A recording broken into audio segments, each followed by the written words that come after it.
by Anatole France. Book 7, Modern Times, Madame Cérès. Book 7, Chapter 8. Further Consequences. The session ended calmly, and the ministry saw no dangerous signs upon the benches where the majority sat. It was visible, however, from certain articles in the moderate journals, that the demands of the Jewish and Christian financiers were increasing daily, that the patriotism of the banks required a civilizing expedition to Nigritia, and that the steel trusts, eager in the defence of our coasts and colonies, were crying out for armoured cruisers and still more armoured cruisers. Rumours of war began to be heard. Such rumours sprang up every year as regularly as the trade winds. Serious people paid no heed to them, and the government usually let them die away from their own weakness, unless they grew stronger and spread, for in that case the country would be alarmed. The financiers only wanted colonial wars, and the people did not want any wars at all. It loved to see its government proud and even insolent, but at the least suspicion that a European war was brewing, its violent emotion would quickly have reached the House. Paul Visire was not uneasy. The European situation was in his view completely reassuring. He was only irritated by the maniacal silence of his Minister of Foreign Affairs. That gnome went to the cabinet meetings with a portfolio bigger than himself stuffed full of papers, said nothing, refused to answer all questions, even those asked by the respected President of the Republic, and, exhausted by his obstinate labours, took a few moments' sleep in his armchair, in which nothing but the top of his little black head was to be seen above the green tablecloth. In the meantime Hippolyte Cérès became a strong man again. In company with his colleague Lapersonne, he formed numerous intimacies with ladies of the theatre. They were both to be seen at night, entering fashionable restaurants in the company of ladies, whom they overtopped by their lofty stature and their new hats, and they were soon reckoned among the most sympathetic frequenters of the boulevards. Fortuné Lapersonne had his own wound beneath his armour. His wife, a young milliner whom he carried off from a marquis, had gone to live with a chauffeur.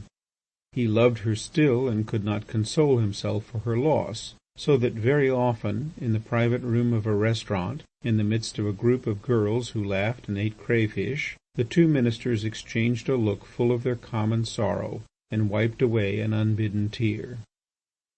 Hippolyte Cérès, although wounded to the heart, did not allow himself to be beaten. He swore that he would be avenged.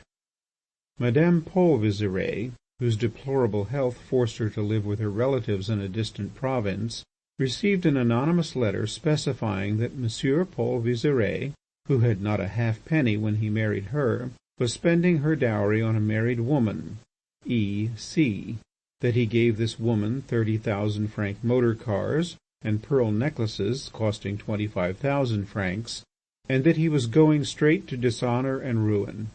Madame Paul Visire read the letter, fell into hysterics, and handed it to her father. "I am going to box your husband's ears," said Monsieur Blampignon. "He is a blackguard who will land you both in the workhouse unless we look out.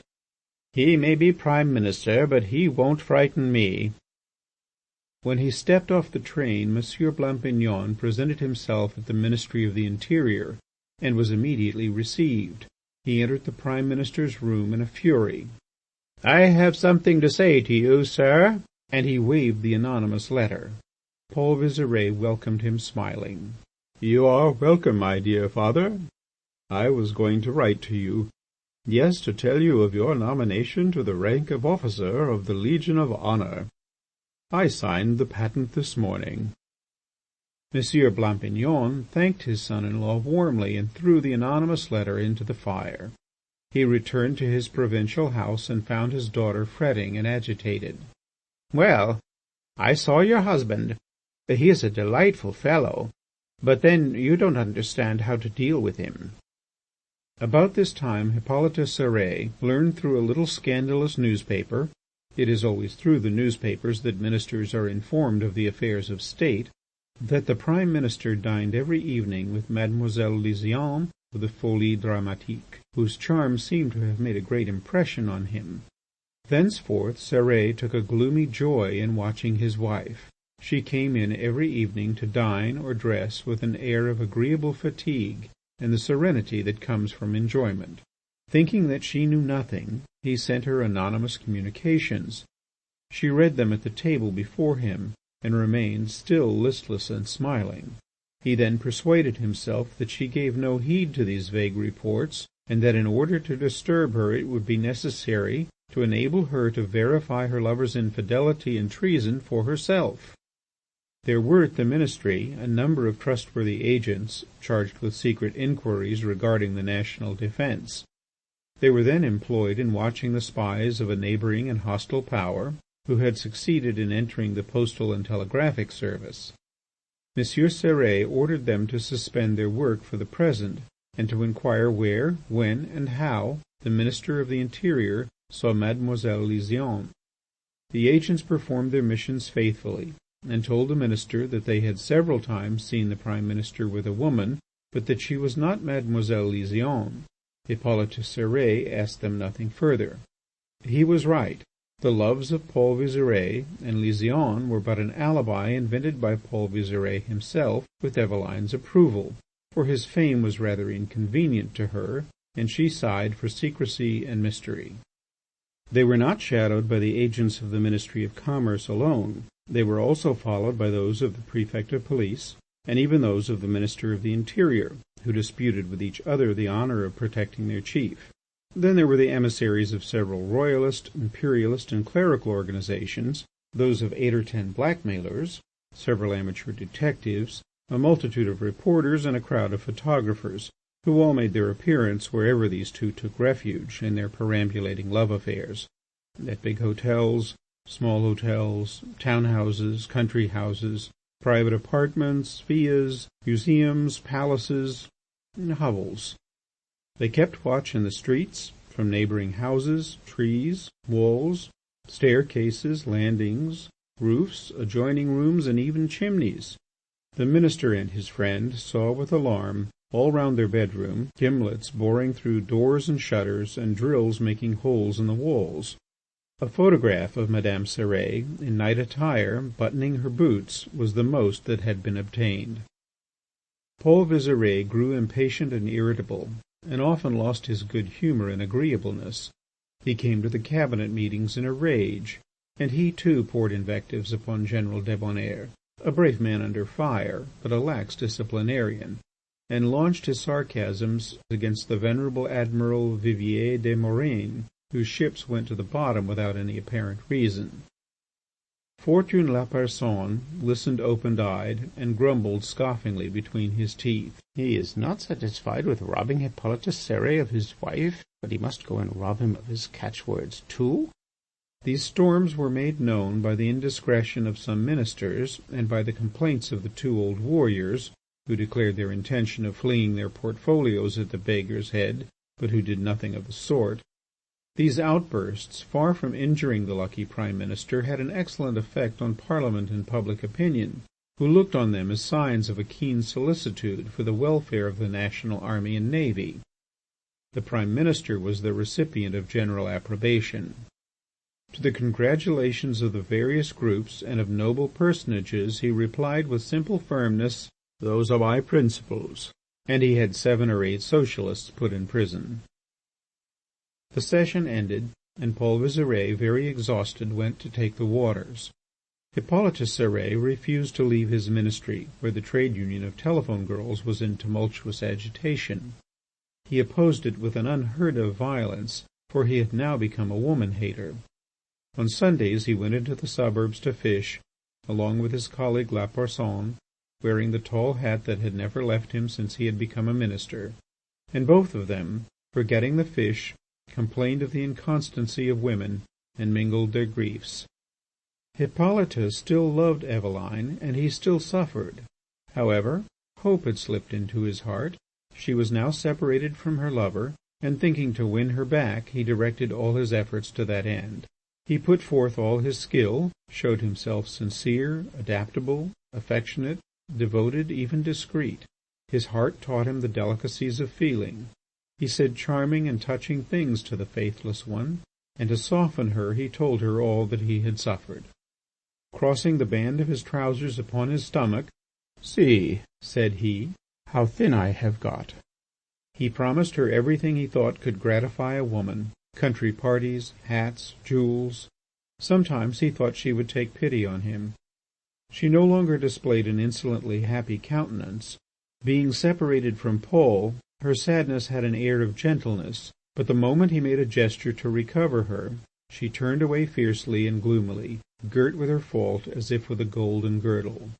He did not give up, making himself humble, suppliant, lamentable. One day he went to La Personne and said to him with tears in his eyes, "Will you speak to her?" La Personne excused himself, thinking that his intervention would be useless, but he gave some advice to his friend. "Make her think that you don't care about her, that you love another, and she will come back to you." Hippolyte, adopting this method, inserted in the newspapers that he was always to be found in the company of Mademoiselle Guénaud of the Opera.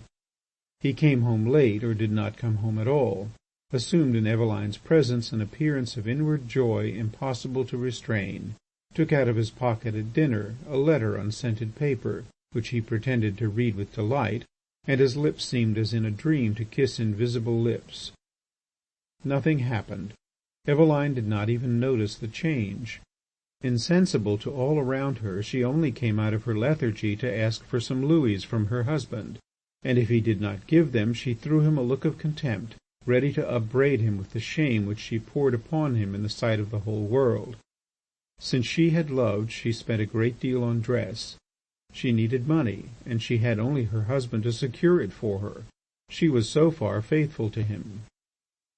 He lost patience, became furious, and threatened her with his revolver. He said one day before her to Madame Clarence, "I congratulate you, madame. You have brought up your daughter to be a wanton hussy." "Take me away, mamma," exclaimed Eveline. "I will get a divorce." He loved her more ardently than ever. In his jealous rage, suspecting her, not without probability, of sending and receiving letters, he swore that he would intercept them, re-established a censorship over the post, threw private correspondence into confusion, delayed stock exchange quotations, prevented assignations, brought about bankruptcies, thwarted passions and caused suicides. The independent press gave utterance to the complaints of the public and indignantly supported them. To justify these arbitrary measures, the ministerial journals spoke darkly of plots and public dangers, and promoted a belief in a monarchical conspiracy. The less well-informed sheets gave more precise information, told of the seizure of 50,000 guns and the landing of Prince Crucho. Feeling grew throughout the country, and the Republican organs called for the immediate meeting of Parliament.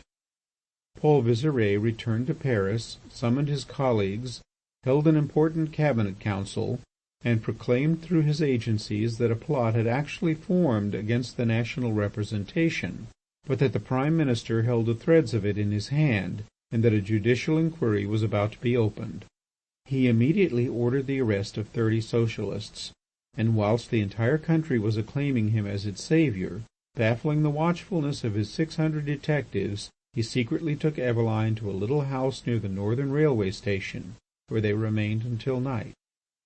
After their departure, the maid of their hotel, as she was putting their room in order, saw 7 little crosses traced by a hairpin on the wall at the head of the bed. That is all that Hippolyte Cérès obtained as a reward of his efforts. End of Book 7, Chapter 8.